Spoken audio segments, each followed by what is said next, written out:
Congratulations. You found the Twin Cities Hit Show. Very well. Where do I begin?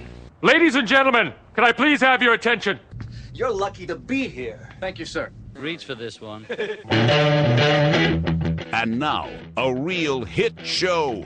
In recommending this program, I am thinking not only of the immediate economic needs of the people of the nation, but also of their personal liberties.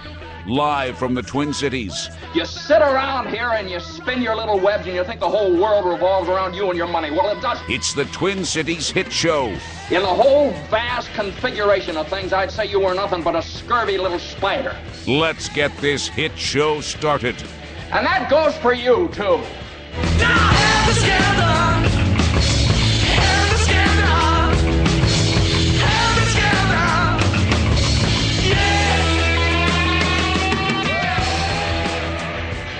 All right, here we go. It's the dude show. Is that what's happening? Yeah, we don't women. I'm just. It's an all boys club today. Yeah, very uncomfortable with the concept of women in general. I like the women. Yeah, I like the women. I like Colleen. She's so sweet. I vote yes. I vote yes. Mark me down for yes. Okay. You know what? I would. You know what? I have to support you on that platform. I guess. I like Colleen too. I like Shannon. So it's me, Rusty Gateby, Chuck Gollop, and then you brought a friend, Chuck. Yeah, I have Vic the conservative. As I bill him, I'm not a Vic conservative. the conservative. Vic, what's up? Hello. To Chuck, everyone's a conservative, probably except you, Rusty. Yeah. Well. So, yeah, Chuck, what was your idea here? Because you invited Vic in because why? Well, first of all, is it okay to say how you know Vic? Yeah, we've worked together. Well, we worked together for like 18 years. We know each other through work. And we've remained the friends. Bloomington Police Force. Yes. That's correct. That's correct. There's lots I'd like to ask you about Chuck, Vic. Yeah, but, no, you don't want to know anything.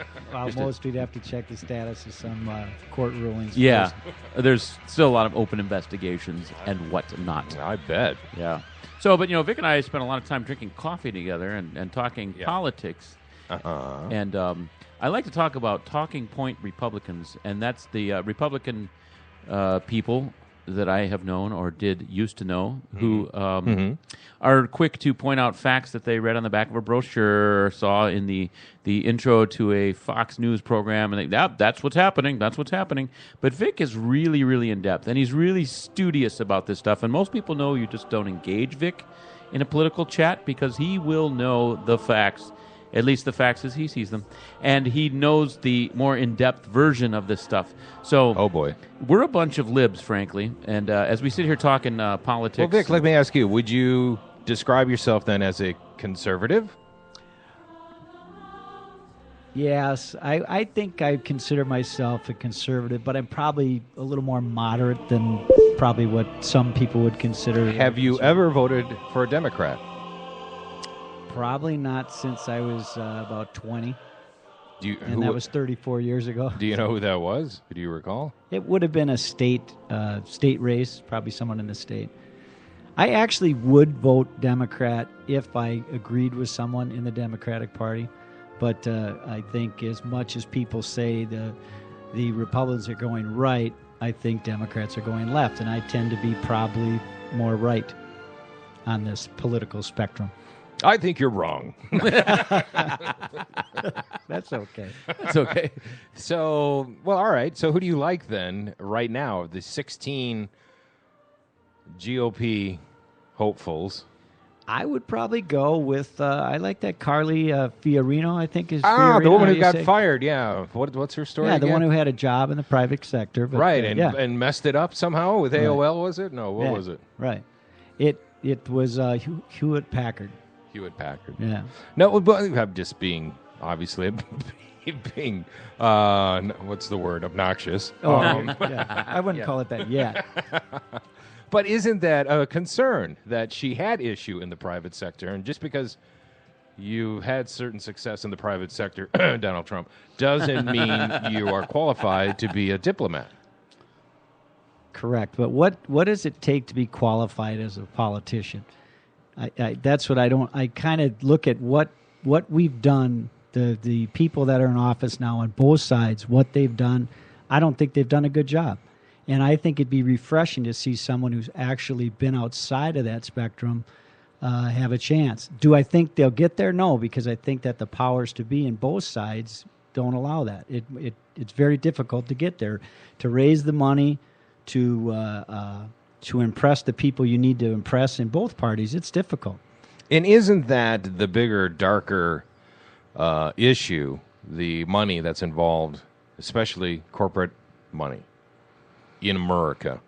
Well, I think it takes a lot of money to run a campaign, and I don't think until somehow you make it cheaper to run for office, you're going to have money influences. Money influences everything.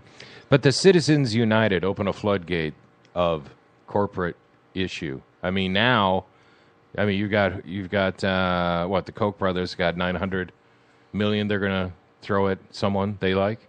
Yes, and then George Soros will throw it on the left, and it is what it is. And if they want to spend their money influencing that, I don't have a problem. I don't know. Really? No, I don't have a problem with that? As long as we know who's doing it, who cares? If they want to spend their money, and you know who's spending the money, go for it. Yeah, well, the transparency is also, there's issues there as well. Who is spending the money? And there should be a full-on, open, you are voting for this guy, here's the money he's accepted. Here's who's funding him. That seems to be the big issue lately. You read the headlines of politicians getting in trouble. I mean, there's always the sex scandal, and there's always other stuff. But campaign finance, huge. Hillary's was in hot water. Bachmann was in huge hot water, and she's still facing charges, maybe. I don't know where that ended up. I don't know. But that's what happens when you start to say you can only donate so much. What people do is they say, okay, I can only donate $10,000, so I'm going to have my friend Sammy donate $4,000. And and if you want to donate as much as you want to donate, and I agree, there needs to be transparency, but I don't think it's anyone's job to tell someone how they want to spend their money. If they want to spend their money from their corporation backing somebody, and it's public, let the chips fall where they may. If you don't want to go to Starbucks because they donated to something, don't go. But I don't think you should stop Starbucks from doing it. Well, I like how, for example, Chris Christie is a good example. His friends decided to donate money so that they could shut down freeways in New Jersey to help Chris Christie. That's where that money went. So, is he one of your guys? That's not what happened, but all right. Yeah, it's not. But I think he gets a little loud. I'm tired of loud and obnoxious, Yeah. I just like a person that'll sit around and talk and discuss it. Well, he's a classic flip-flopper, and I'm not necessarily again. I kind of like Chris Christie until this whole freeway scandal broke, and I'm sure he had a bigger part in it than he's playing off. Well, if you believe the investigation that went on, he had no knowledge, according to the investigation. But none they could prove. Yeah, we need quiet, philosophical, enlightened people. Well, here's someone. Donald Trump supporters are sticking with him despite the fireworks from the first presidential debate. A new Reuters poll shows nearly 1/4 of Republican voters still support Trump. That is twice as many as Jeb Bush, his closest competitor. Wisconsin Governor Scott Walker complained that Donald Trump was, quote, drowning him out, and the media was fixated on only one candidate. For a lot of us, it's like watching a car accident instead of focusing on the direction we should be headed. Kentucky Senator Rand Paul agreed, calling Trump a fake conservative. All this sort of false bravado and all this bluster. I mean, aren't people eventually going to say, does the emperor have any clothes or does the emperor have a brain, frankly? Last night, Trump took another hit at Paul, tweeting, "Truly weird, Senator Rand Paul of Kentucky reminds me of a spoiled brat without a properly functioning brain. He was terrible at debate." As for Trump's blood feud with Fox debate moderator Megyn Kelly, the real estate mogul continued his attacks Monday. She asked me a very inappropriate question. She should really be apologizing to me. You want to know the truth. Kelly was equally defiant. Trump, who is the front runner, will not apologize. And I certainly will not apologize for doing good journalism. The dispute caused Trump's top political advisor, Roger Stone, to quit the campaign over the weekend and take his grievances public last night. I was frustrated. I frankly think that Trump is much better than this. In yet another bizarre turn, Trump and Fox News chairman Roger Ailes spoke Monday and declared a truce. Ailes said he supported Kelly 100%, but But after a blunt but cordial conversation, the air has been cleared. You may be right. I may be crazy. So, they're having fun over there. Yeah. That's good. That's healthy. Yeah, there's confusion on my part in what the GOP is doing with Trump, and it's kind of like they seem to be just sort of tolerating him and admitting that he's all right. He's kind of the forerunner for now, but we don't expect him to be around. But he keeps enduring. As John Oliver said, there's over 400 days until the election, so there's going to be children born on election day whose parents haven't even met yet. That's how far away the election actually is. Wow, you put that in perspective. That's a great thought there. I mean, we're all up in arms like it's all going to be decided during the state fair. Yeah. No. To me, it's entertaining, but we're talking about Trump saying something that could have been construed in many ways, but I would have never said that. But yet, where is the talk about debt? Where is the talk about ISIS? Where is the talk about where do you want to go lead this country? And the thing that cracks me up about Donald Trump, he's obviously tapped into a vein of anger that people are tired of politics. Yeah. And they look at him differently. But I get a kick out of a guy who wants everyone to be nice to him, and he's not that nice of a fellow. Not that nice. Yeah. That's the understatement. Exactly. But what I'm saying is if you want to be treated nice, you're probably picking the wrong thing to get into right now. Yeah. And you know what? It is what it is. I wonder if he just goes home, hides in the corner, and just starts crying. He lets it all out. He's such a... Oh, no, I don't think he's got any issues like that. He is so delusional in his greatness. Yeah. I think he's surrounded by yes men. Oh, God, and there's no one Yeah. to stop him. Which, to me, I can't imagine him on the world stage dealing with other countries. And what kind of... We'll be at war within a year. Yeah, what kind of emotional decisions... Who's he going to insult and piss off, and then he's going to march home? Oh, yeah? Well, we're bombing you. Yeah, he hasn't bought into the current lead from behind theory, which is a great theory that we're doing right now. That's a wrong... That is... See, and that's the other thing that... That's not wrong. They lead, say it, they believe it. But it's taking a philosophical, intellectual, diplomatic... approach and making it sound weak. It's the old my student can beat up your A student. They mock intelligence. They put it down. Lead from behind is a shitty way of putting there's other things we could do here. Yeah, but they said it that way. You know, the Democrats say the smart thing is to lead from behind. Well, and I'll just give you what to me, and my life is very simple. But I think of when Chuck and I worked. If there was something bad, or let's say, Rusty, there's a fire in your house. Yeah. And you're going to say to your kids, okay, kids, I'm going to lead from behind. Let's get out of here. Your kids would be like, what are you talking about, Dad? Or in our job, if I would have said to somebody, we're going to go do this detail right now, but we're going to lead from behind, they'd have looked at me and said, what are you talking about? And it's obvious that leaders don't lead, or leaders lead. They don't walk from behind. And I see what happens in this country and in the global situation that I don't think leading from behind is effective. Now, I'm not disagreeing that Trump will have to. I don't think he's going to be the eventual nominee just because of the way things go. No one in the Democratic Party or the White House ever said lead from behind. Really? Where'd you read that? USA MSNBC? Today. Okay. Washington Post, quoting the USA Today. The Onion. President Obama himself in 2011 said, that's a phrase I have never used. So it's one that the Republican Party and Fox News has grabbed on because it sounds... Fox News said that? Because it sounds weak. It sounds weak. And in the scenario that you described is not one where it's applicable, philosophical. The current situation with the Iran arms deal, there needs to be a lot of consideration. Correct. Do Do you agree with that deal as it is? I have big concerns with that deal. Right. Doesn't it concern you too that there's side deals that the Congress won't even know what they are, and we won't even know what they are. There's side deals with that IAEA, if I'm getting the initials right, that between Iran and that council that affect the United States, but we don't even know what they are yet. And the president won't tell Congress what they are. That concerns me. Isn't it all exposed in that phone book size deal that they signed? Yeah. So it's in there. Yeah. my biggest concern is, okay, they are still not trustworthy. They still want death to America. Right. You know, there is that. Nah. And then if they start to regain their footing financially, where are they going to be in 5 years when they decide to break the deal? If we're to believe the president and Secretary of State, the efforts and the world that has agreed to this is not USA alone. There are items in place that prevent them from getting a nuclear bomb. If we don't do anything, it's going to happen quicker.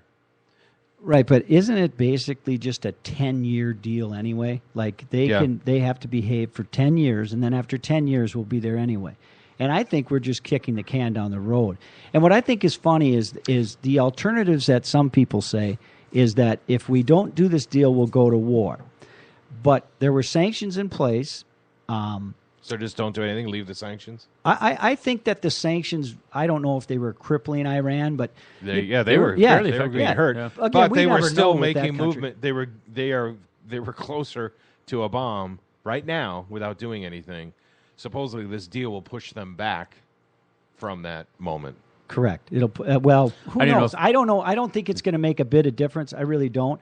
But what I thought was funny is a couple years ago, and it's not just the Democrat Party. I mean, they were in power at the time. But do you remember when the young kids in Iran were in the streets, basically protesting the government? They wanted things like the internet so they could listen to this show, probably, and no other country really went to help them. Right. And now what do you do? I mean, but there wasn't even a visible sign of support from the United States for those people protesting against that government, which is, I don't even think you can call it a government, but, Was that before the Arab Spring, or was that part of that? I think it was part of it. Was it? I don't know if it was right at the start of the It Arab wasn't Spring. that an exciting moment. It seemed like, okay, finally, the Middle East is going to, the people are going to uprise and demand their freedoms and liberties, and then that all got shot down in a hail of gunfire. You will never overcome the fear that comes from Sharia law, and democracy will never win over that. Never. And yet, in Japan, they were almost as fanatical before World War II. Mm-hmm. And look at them now. Yeah. Yeah. They're a democratic nation. I do think, and I don't know how you get there, but I do think that once people experience freedom, that they'll want that freedom. I really do. I think it's I don't know how you get there, but yet I do. Because why would you not want to be able to do more of what you want to do? Here's a voice from the past on democracy. Democracy has disappeared in several other great nations.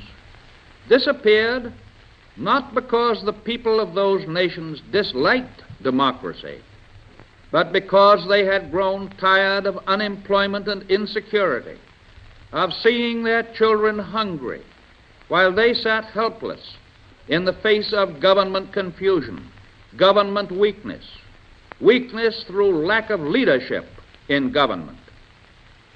Finally, in desperation, they chose to sacrifice liberty in the hope of getting something to eat. We in America know that our own democratic institutions can be preserved and made to work. But in order to preserve them, we need to act together, to meet the problems of the nation boldly, and to prove that the practical operation of democratic government is equal to the task of protecting the security of the people. You know who that was? Do you know who that was? I know the voice, but I can't think of the name. Sounds like a great leader, right? He's a Democratic. I know he's a Democrat. Yeah, it's FDR. No, I knew it, but I Franklin couldn't remember Delano Roosevelt, who went on. You say you hate big government. He created probably one of the biggest governments the United States has ever seen to save the United States from depression. Yes. I'm still suffering from depression. I don't think it really worked for shit. Hey, and Chuck, can you, if I ever come back, will you get me a monitor so Rusty can't blindside me with this stuff? I can't see anything. And yeah, welcome to my world, man. Yeah, I know. But my point being that, to a lesser extent, we also need to invest in our roads and get the infrastructure back chugging again and employ all those people through a newer deal. Well, I'm not, where I'll disagree with you is I don't believe the federal government. I believe in state government And the larger the government gets, the more it messes up and the more it costs us. Just like schools, I think you start at the local level with control, and then you go to states, and you do your best to keep the federal government out of it. I just think that the larger government gets, the more money's wasted, and the more politics plays in it, because whoever's in power will say, you know what, if you don't do it my way, we're going to hold your money back. And I really believe in the states controlling more than the federal government. And the federal government's ballooned. We all know it has. I mean, it's crazy how many employees there are.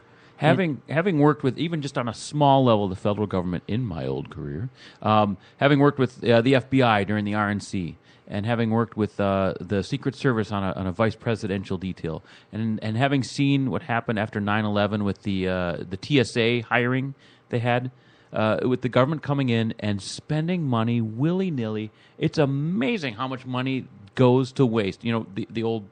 there's a whole bunch of waste that needs to be cut. Yeah. But I would argue you don't do it with teachers and education and the environment. Right. That's not where you cut. But that should let be me at the ask you state this, level. I actually though. agree with Vic As for far once. as for teachers, and again, I respect our teachers. I truly think But they're let's not, screw them. No. Wisconsin. No. But I think it is okay to ask when you pump more and more money into something and the standards are not going up.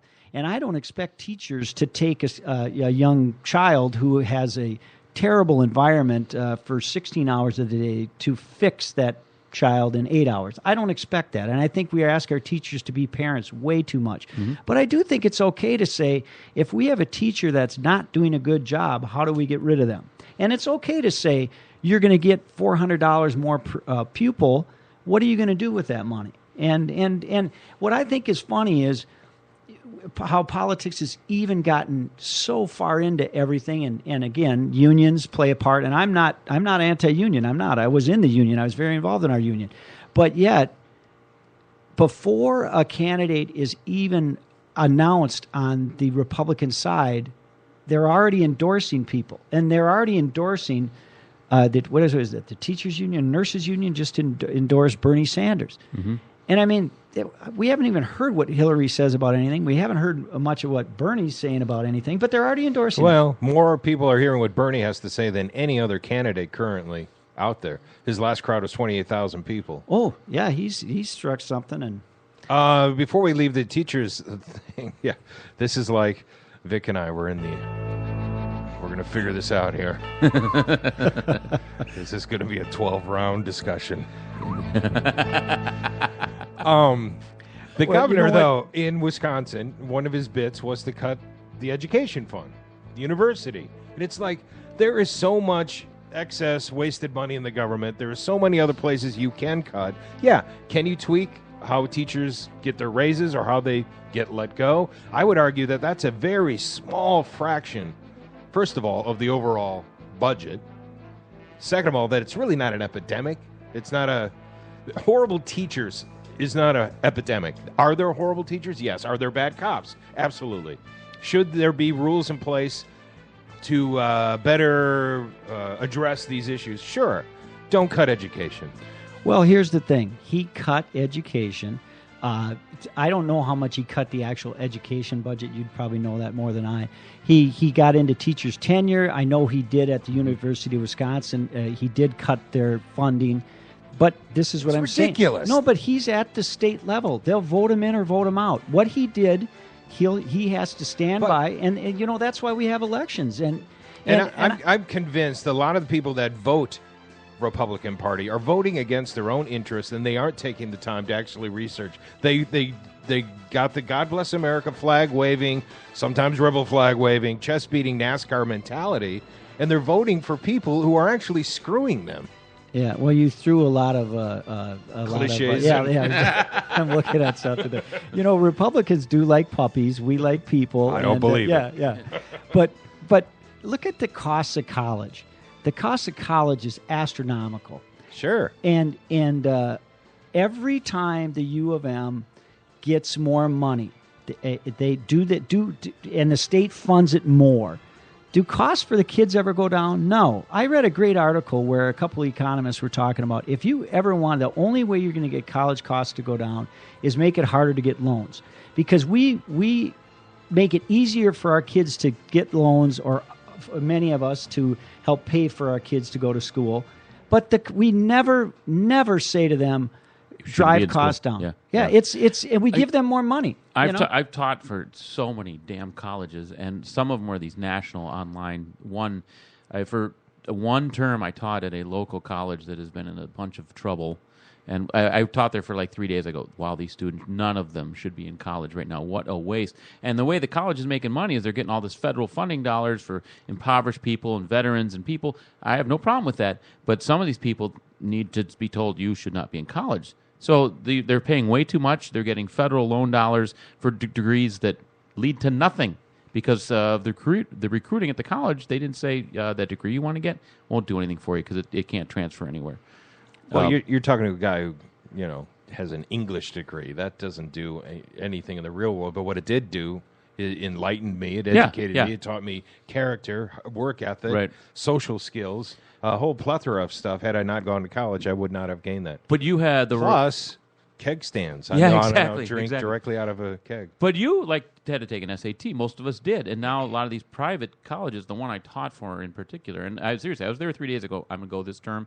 I can't teach here anymore. My gift to my students was, you need to leave this place. I met with a couple. I'm like, you should not be here. But they just want the money. They're just churning out students. And the other problem is these students that do have the student loans, the government is making buku dinero on those student loans. Here's Elizabeth Warren on the Bill Maher's show. Hold on one second.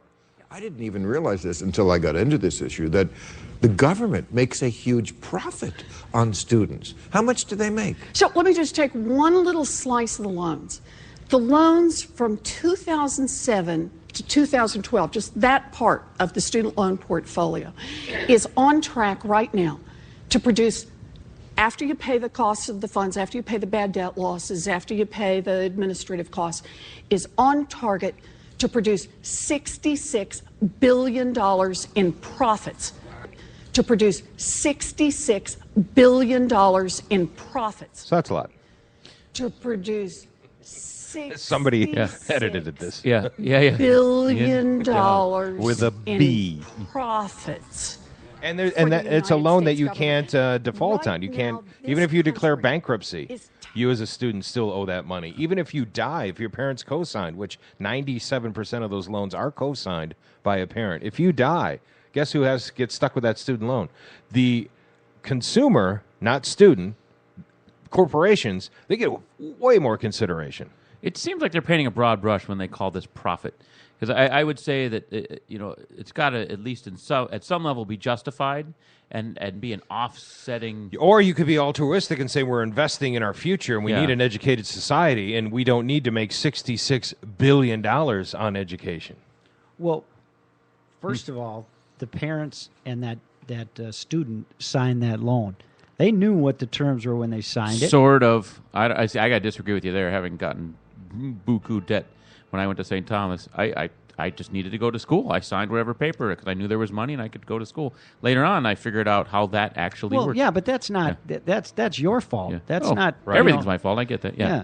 But what I'm saying is you sign that loan, pay it back. If you don't want to, if you can't afford it, you can't do it. But why not have loans available that are as flexible or have consideration that just because you're a student, you shouldn't be forced into a screw job. Is it a screw job? I mean, I don't know. You can't declare bankruptcy if you have struggles. Just recently there have been attempts to modify these loans. Like, hey, look, I need a lower interest rate, but even that is very difficult. It doesn't really happen. Well, here's the thing. I agree with Chuck. I don't know how much it's $66 billion is profit, but if there is a profit to that, let's pay down that $19 trillion debt. And it's okay that, to my thing, if the government borrows you money and they make a profit on it, all right, we'll have those rules in place with everyone then, with every single loan then. Well, when you make it fair for everyone. Well, when you borrow money, the person's making money off you. They're like your house. They're not giving you your house. Sure. Loan. You're paying, 4%, but something more than that. I would say maybe we should have consideration for where this money is actually going, the education of our children and society, and should there be a situation where, hey, The job market sucks. I've lost my job. I'm declaring bankruptcy. All those other loans get forgiven, but not the student loan. The student loan does not go away. They're Well, saying that it depends, I think, where you get your student loan. But you're talking about the government student loan. But again, this is all part of life. It's all part of growing up. You signed it. You pay it. And So let's don't be give them honest. consideration. Don't have the playing field even for the bank. The Donald Trump, how many times did he declare bankruptcy? They said 4 times. Yeah. So all those debts got forgiven. So it's okay for Donald Trump because what? He's got bad hair and he's a loud mouth. But not for Johnny Student, who, God, he's trying. He's got no trust fund. He did not inherit money. Like I said. And he's now he has to declare, just like Donald, bankruptcy. His student loan is not forgiven. Well, I think that there are ways around paying some loans back, and I'll be honest with you too. That's what we have a lot of grants for. That's what we have a lot of programs in place to level the playing field. But life isn't always fair, and I'm a believer that you signed it, you borrowed the money, you pay it back, and if you can't, so Donald Trump gets that same speech. Donald Trump, yes, correct. Donald Trump, but he doesn't in society. He got to walk away from all of that. Do you think that people like Donald Trump and successful people on either side know how to play the system? That's why there's attorneys. That's why there's financial advisors. When you do your taxes, do you not do your best to pay the least amount of taxes? Yes. Okay, we all do that. And that as long as we know what the rules are and we follow them, that's what they are. I just don't know. Some rules suck. And some rules, when you learn and get educated, you go, yeah, that's not fair. That needs to change. But see, your statement there, you're implying that since I disagree with you, I'm not, educated or what. I'm just saying that we know where people, when you sign something, or you should, what the rules are. When you go get a car loan, you know what the rules are. If you don't There pay were rules that segregated the society by the color of your skin, and those rules were changed. Yeah. So correct. to a lesser level, there should come a point in society where we decide, what kind of society are we? Are we a society that's going to let the Donald Trumps profit and gain power? Who do we have that's weak and doesn't have a voice? I know, students. Let's get them, and the teachers. And hey, while we're at it, the nurses. Yeah, but you know what we really need? More bombers. That's what we really need. Ding, ding, ding, ding, ding. And round 5 is a tie. We actually have to.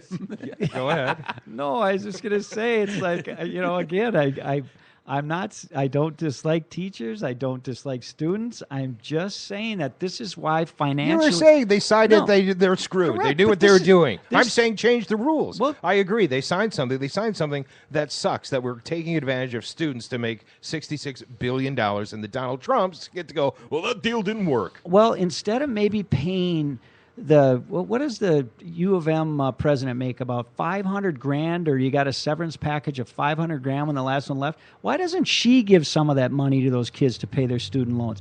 But this is with your thought process and your analogies. Mm-hmm. Where do you stop? Okay, because all of a sudden now You don't stop till you get a good society. Well, and we're working on that, and that's why you elect the people that agree with you, and I elect the people that agree with me. But this is why part of the reason we're $19 trillion in debt is because we do that. We say, forgive this, forgive that. We spend too much money. You can't run your house, and you can't run this business like we're running this country. And that's where I say you have to say no sometimes. Or in your case, not right now. Maybe later, but not now.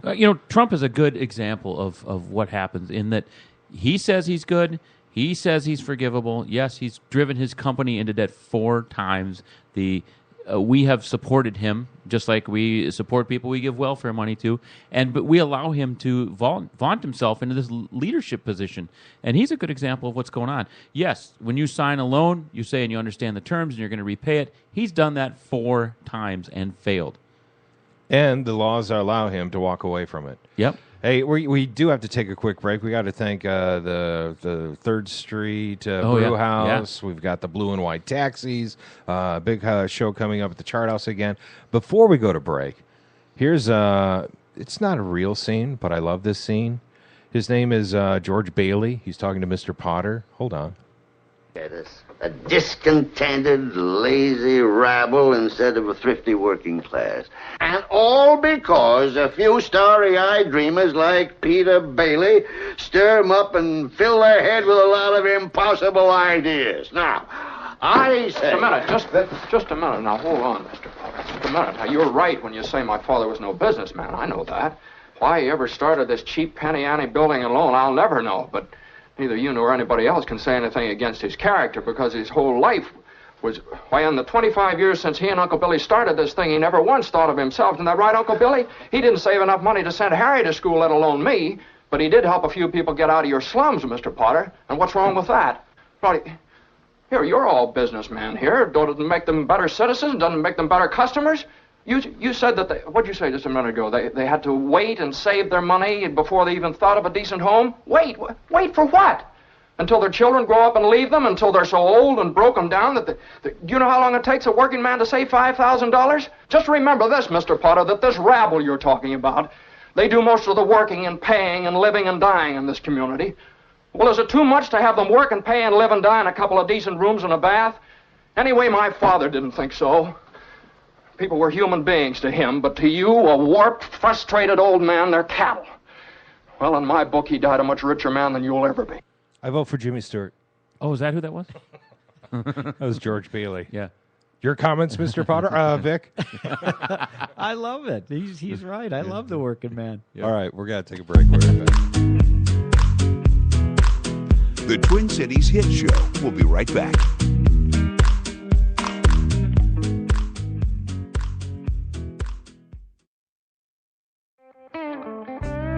Third Street Brewhouse, built on a perfect site in Cold Spring, Minnesota, combining the state-of-the-art brewing facility with exceptional water.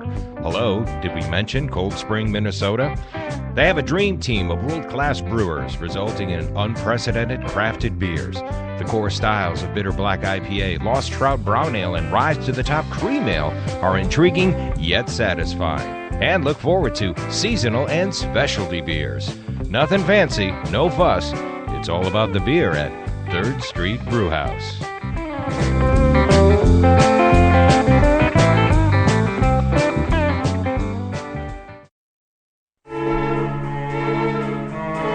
MacMen. Don't let your computer problems drive you mad. We are MacMen, Minnesota's premier tech consultants and problem solvers for Macs, mobile devices, troubleshooting, training, and much more. No more dragging your computer all over town because we come to you. We love making house calls to your home or small business. MacMen. Call 612-345-8005.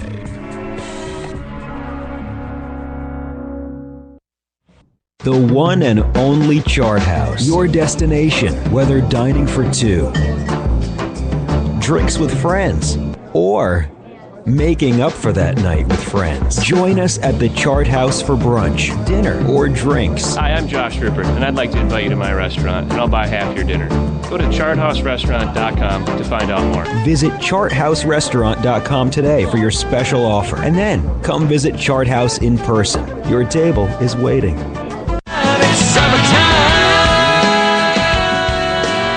Let's face it, summer is short here in Minnesota, and we want to fill it up with concerts, ball games, and good times. Well, for a great night, beep, beep, beep, beep, yeah. Log on to Blue and White, blueandwhitetaxi.com. Hey there, everybody, I'm Rusty Gatenby, your TV buddy, and I'm always up for a good time, but I've learned planning is part of the party. Do the pregame, do the pre-concert, and do the pre-plan. Pre-plan your ride, that is. Log on to blueandwhitetaxi.com. With the biggest fleet of taxis in town, you can enjoy every last drop of summer and get home safely and on time. No worries about money and tips. You set it all up before the fun with blueandwhitetaxi.com. Yeah, make it a great night. Log on to the Blue and White, blueandwhitetaxi.com. No shirt, no shoes? Well, that's your problem.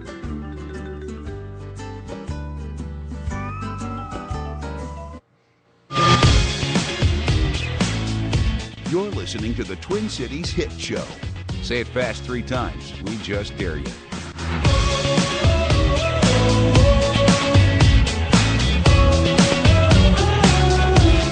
Welcome back to Crossfire. It's a little tamer than I expected. I really thought Rusty would be red in the face and Vic would be... Vic, I have a couple of classic... I've actually done an impersonation of Vic on stage. And his classic move is right. But, and then the opposing viewpoint, whatever it is. His arm up, kind of deflecting your words and your thought. Well, I didn't know that Vic actually is a songwriter as well. He my God. Wrote a song. America. Nice, right? Yeah. Oh, yeah. Very nice, Vic.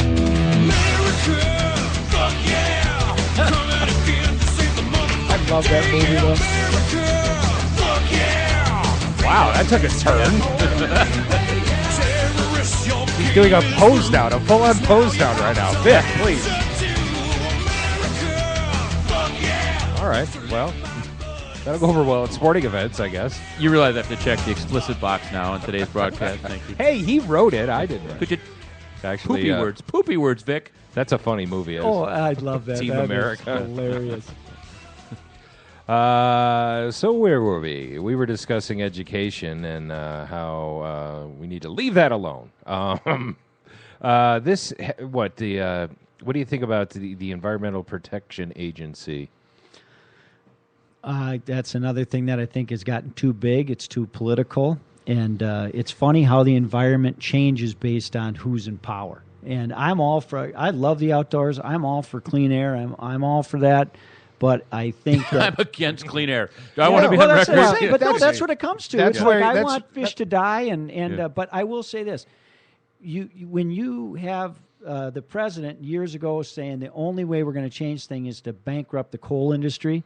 And basically, coal and oil, the foundations of this country for a long, long time, which I'm not saying shouldn't be cleaned up. So was slavery and tobacco. Yeah. Well, you go back to that slavery analogy. It's like, what do you say? You know? Well, it's the same antiquated idea. Coal is an antiquated industry. But we have nothing to take its place right now. We invest. You know what we should do? We should make gas $10 a gallon. What do you think about that? I think it's crazy because who does that affect but the normal person? Let the market It motivates the industry. Price. New energy will then be discovered in a heartbeat. We motivated the solar and wind industry, and look how much it cost the government. Compare that to other businesses that you invest in at startup industries. There were successes. There are successes.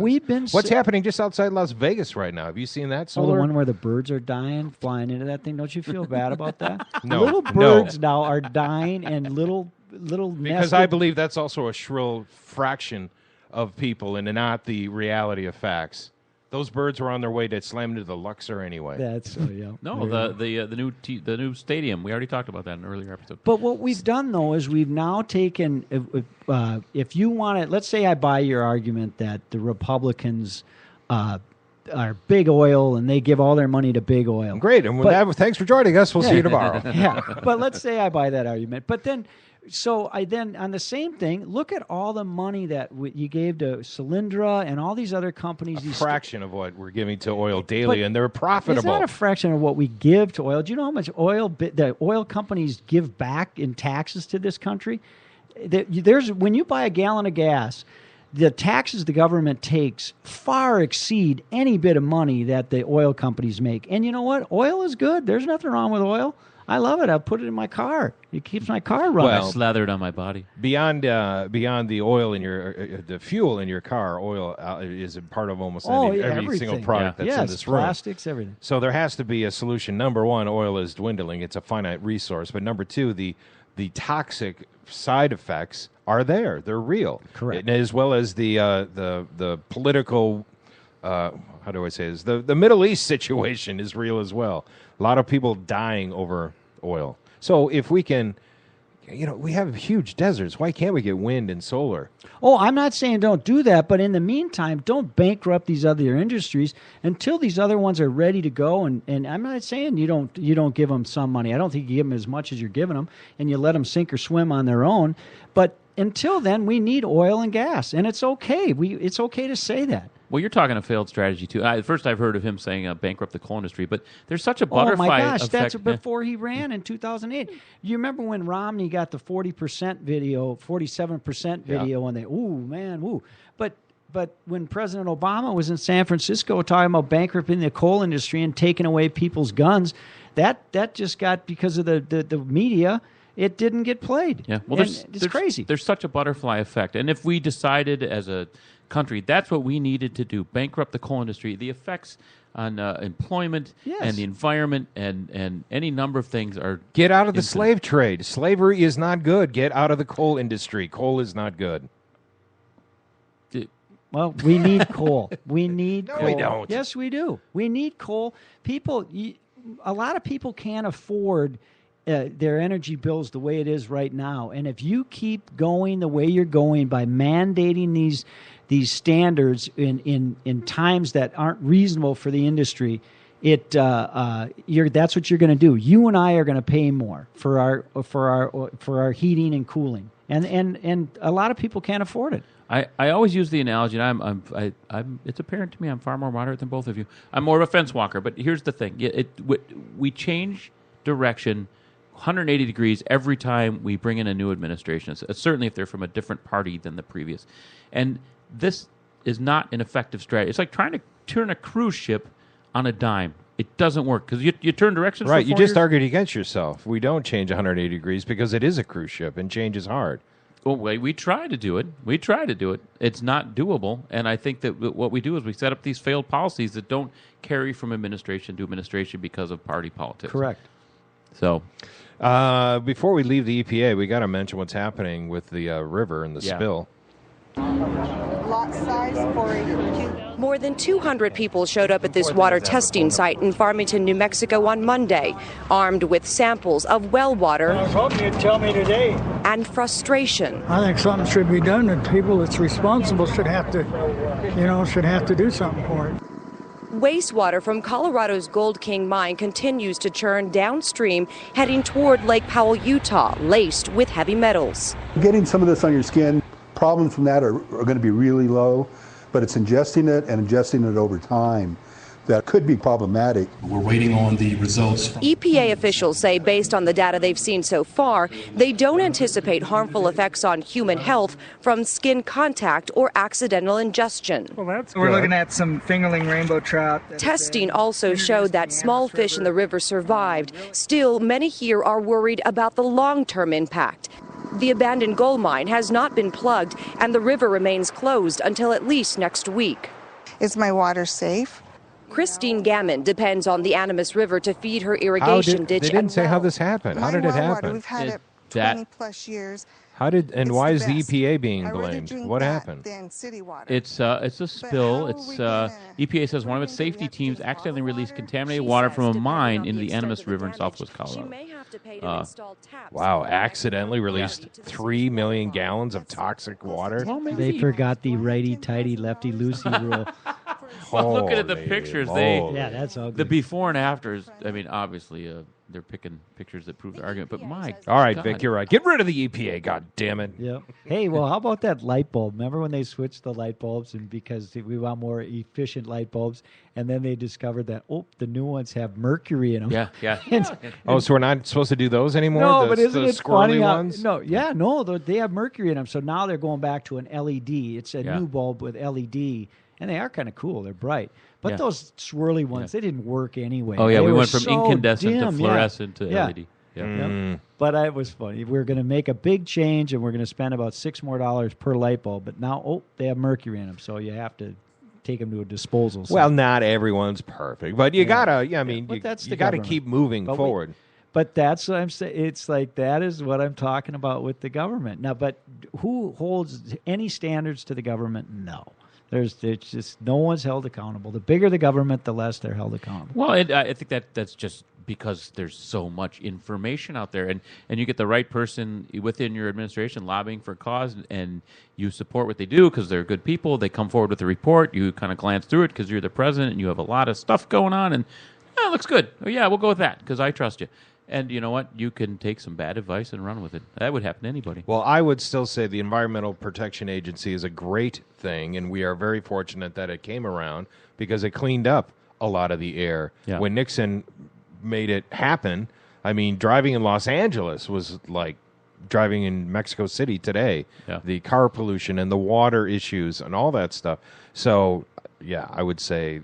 I'm not disagreeing. I agree that it's a needed agency. I just think flexed their muscle a little bit too much, and they're too powerful. I think that again. But is it? I mean, okay, maybe they're too powerful, but their goal is to have a clean world. So what does that mean? It means it angers the Koch brothers because they were actually polluting here in Minnesota. Their refinery here, they got caught dumping toxicity into our Minnesota River, or was it the Mississippi? And they did it knowingly and after hours. Oh well. Look at what, and again, I'm not saying it's an evil company, but look what 3M did in the old days. Look at what. That's why we have the EPA. No, exactly. Yeah. I'm not disagreeing that they need to be there. So but what happens with their power? What do? They don't. Well, I think that when they crack down harder, they have more muscle to go after these people. Well, and I think that when you have federal courts saying that the EPA in the last 2 years, look it up, and I can't even remember specifically a couple of the rulings, but the EPA has been slapped down by federal courts several times to say that you have to consider the cost to the agencies, the cost to the consumers and everything before you put these rules in, and you have to show more detail of how your idea is going to work and to hit people that hard with some of these rulings. I mean, and they've ignored those rulings, and they're in trouble in federal court for that. But again, you can't. It's like everyone's anti-bullying, but some of the biggest bullies around are the federal government. It is the federal government. And again, I say you control a little more at the state level. We have a Minnesota Pollution Control Agency. That at least you know a little bit more who's accountable for it. But sometimes these offices are so underfunded that it's a joke, and they don't really have any. Well, what's the first? Effects. What's the first thing? There's like two guys and a desk, and they're in charge of the entire state, and it's like we really can't do anything. I don't know if that's true. But the first thing that every agency says when something goes wrong, we need more money. And I don't believe that. I think that not everything is underfunded. I think some things are overfunded. Vic, fracking, Vic. Go for it. Oh, what about the pollution and the hazards and all that? Well, screw them. Yeah. No. I'm not saying because there are documented cases where the air in the city in Utah is so horrible that it's like worse than Mexico City. I don't believe that. Well, let me ask you this. Let me ask you this. How about the Keystone Pipeline? Where do you stand on that? I'm glad it's not happening. It was too dangerous. So, and the United States wasn't going to profit anyway. And the amount of people it claimed it was going to employ was false. It wasn't going to be millions. It was going to be what? Eventually, at the end of it, like 1,000? No, I think they said it was like 20,000, and then the people against it said it would only employ 4 people, I think, something like that. So in between there, it's not the millions. But I think, so you agree, let's keep doing this by rail car, and that's much safer, but yet all our water is in pipes underground, our gas, natural gas is in pipe underground, we have oil pipelines going through. Yeah, it was going through the heart of important resources. But didn't the State Department, and I know that this is 6 years and it takes them a long time to study this. And fracking should be illegal. But didn't the State Department even say that once they moved that through Missouri that it was safe and to do it? And here's the deal. If we weren't going to profit from that, set it up so we do. And we won't even sell our oil. I know how we could profit. Solar energy. Let's expand on what's happening in Vegas. We got a whole Death Valley. Let's do that too. Light it up. But what I get a kick out of is we're going to sit here and rebuild railroad crossings, rebuild everything because it's so dangerous to do it by rail, but we won't look at the Keystone Pipeline. And we can make it safe. My gosh, we put people on the moon. We can build a pipeline with monitors on there so if there is a spill that we can contain it as quickly as possible. It makes no sense to me. Butterfly effect. And again, I'm a moderate, and half of what you guys are talking about is French to me. I'm kind of getting little bits and pieces of it, but I'll tell you, I agree with both of you because I see, Rusty, it wasn't isn't right. He needs to take a stand. What do you think about... You shut me down just like that. I actually lost my words. I just, you're both right because if you put in the pipeline, there's a lot of dangers, and I'm not comfortable with an underground spill of any kind, and I'm not sure what we gain by all the money going into the infrastructure of building the pipeline. But on the other hand, to make it safe by rail, you're spending so much money anyway. Again, butterfly effect. There's no right or wrong in any of this. You're both wrong, is what I'm telling you, and I just stay out of it altogether. No, Keystone Pipeline was a horrible deal, a shitty deal, too much risk involved, and it wasn't going to benefit the United States. And, okay, go back to the drawing board. If you can find a way to make it financially viable with the safety factors that would be required to make it safe as you describe. Well, no, I disagree that it doesn't benefit the United States, but we could spend an hour doing that. That oil wasn't even going to go to us. It was going to go to Texas, into the refineries in Texas, and we would make money from refining A fraction. that oil. Yeah. Well, that's okay. A fraction's better than nothing. The risk was not worth it. The risk was, and fracking's not worth it either. Talk to these people whose towns and their water and their farms and their animals and their children are being affected by this fracking. Yeah, and the wastewater that's generated from that. In round 7, also a tie. What do you think about our CEOs and our corporations these days? They're not evil. Here's Bernie Sanders. Hold on. In the mid-1970s, the top 1% earned about 8% of all income. In the 1980s, that figure jumped to 14%. In the late 1990s, that 1% earned about 19%. And today, as the middle class collapses, top 1% earns 23.5% of all income, more than This is a speech from 5 years ago. That number has actually jumped to 40%. the bottom 50%. Today, if you can believe it, the top 1/10 of 1% earns about 12 cents of every dollar earned in America. So we talk about a lot of things on the floor of the Senate, but somehow we forget to talk about the reality of who is winning in this economy and who is losing. And it is very clear to anyone who spends 2 minutes studying the issue that the people on top are doing extraordinarily well at the same time as the middle class is collapsing and poverty is increasing. Since between 1980 and 2005, 80% of all new income created in this country went to the top 1%. 80%. Tax them.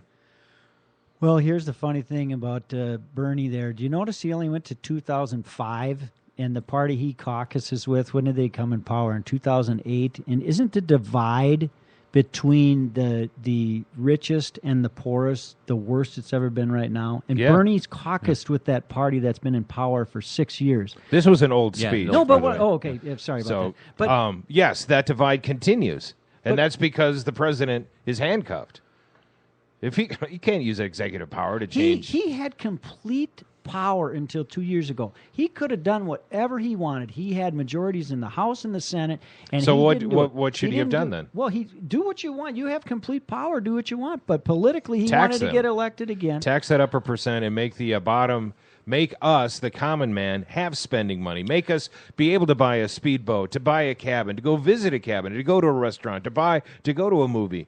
Give us an earning wage. Tax the upper 1%. Make them pay the same as us. There's a pay list. more than we there's do. no, They pay my more God. than- There's yes, a they list. do. There's Yes, a they do. list of the top 20 CEOs paying 0% and getting $450 million.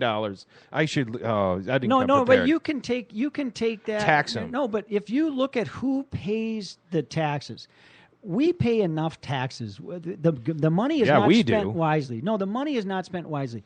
And here's the tax thing. breaks But to the rich is a crime. It's immoral. What Bernie would do is he would propose, instead of the richest 1%, he would propose that the government of 8% control everything. They would take your money and they would see how they fit to disperse that.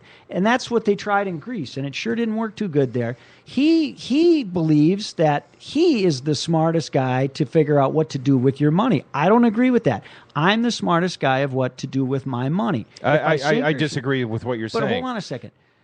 The upper What I 1% need to pay their fair share. They need to pay as much as me and as much as you. Here's what they I don't think. get the Here's tax what breaks. I think needs to happen with the taxes. We need to simplify the tax code so there's not so many loopholes for the very rich and very powerful to figure that out. Mm-hmm. But I also think that the lower brackets need to pay something. And I'm going to give you an analogy. My daughters, before they started working full time, when they worked part time while they went to college, let's say they made $12,000 a year. Working hard in the summer, waitressing, doing all that stuff.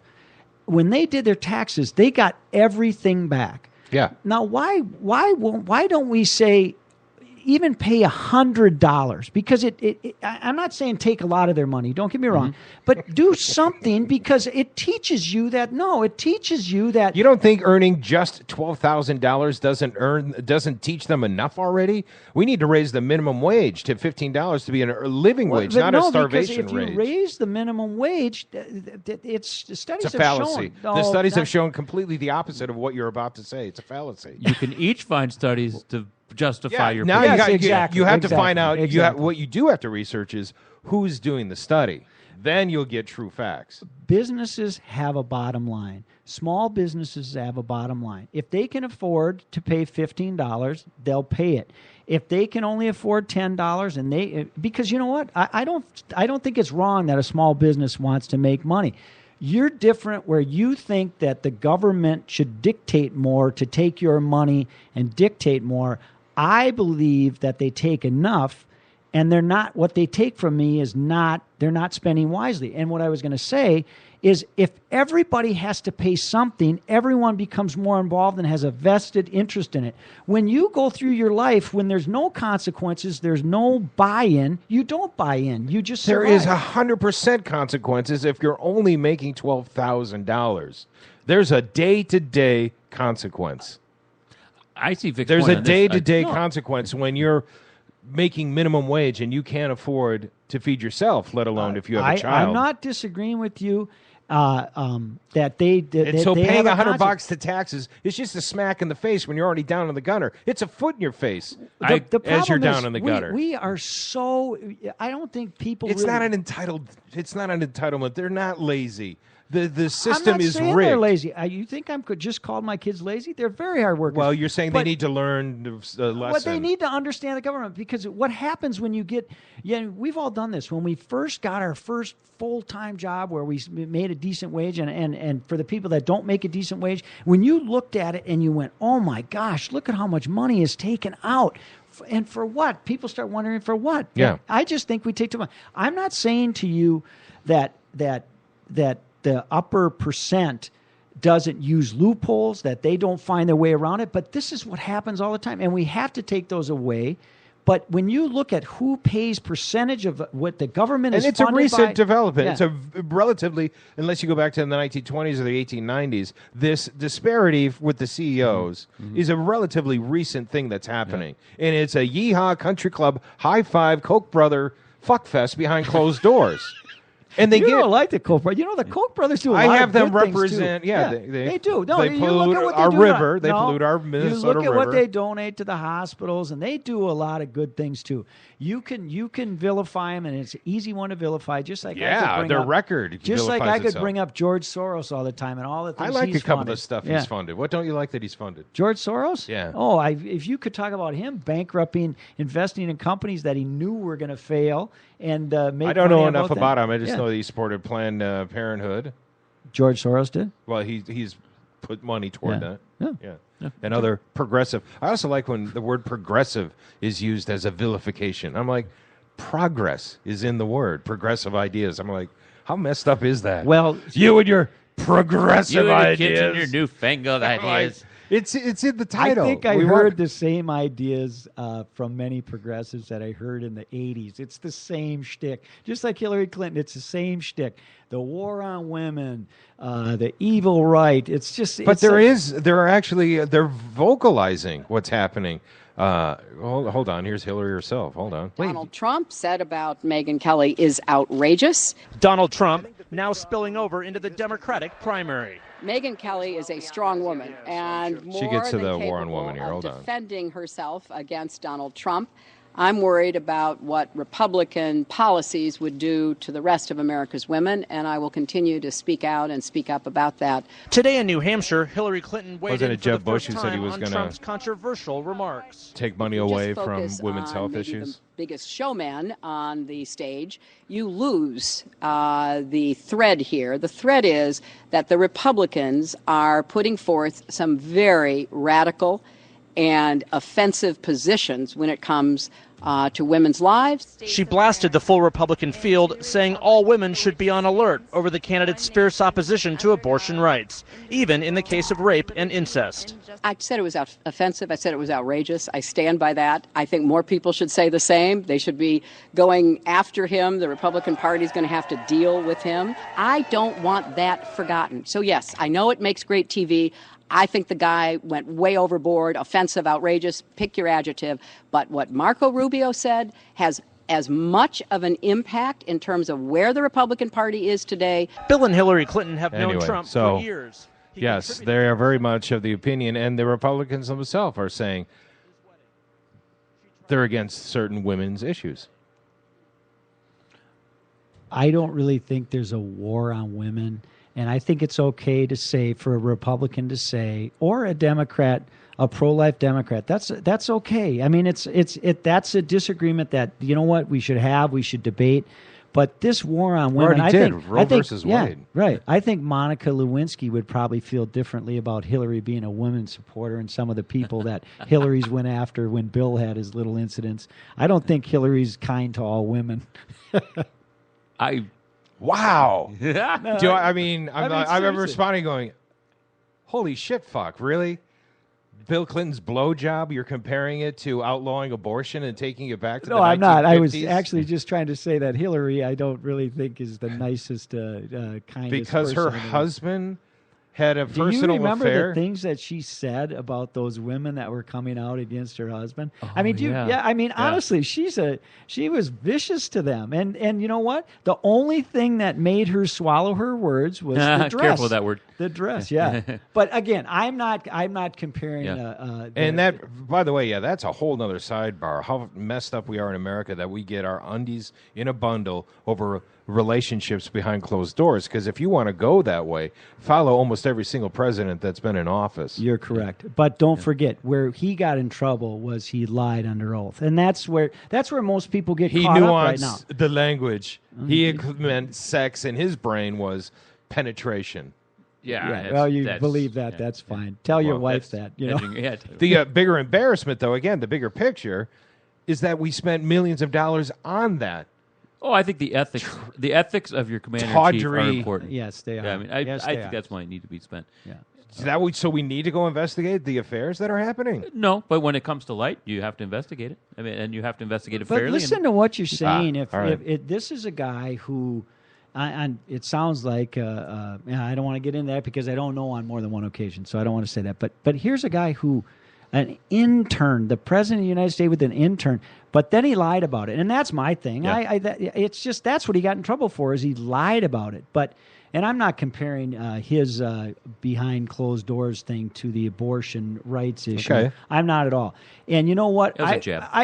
I'll be honest with you. The older I get, the more pro-life I become. And when you have children and you see that, the more pro-life I become.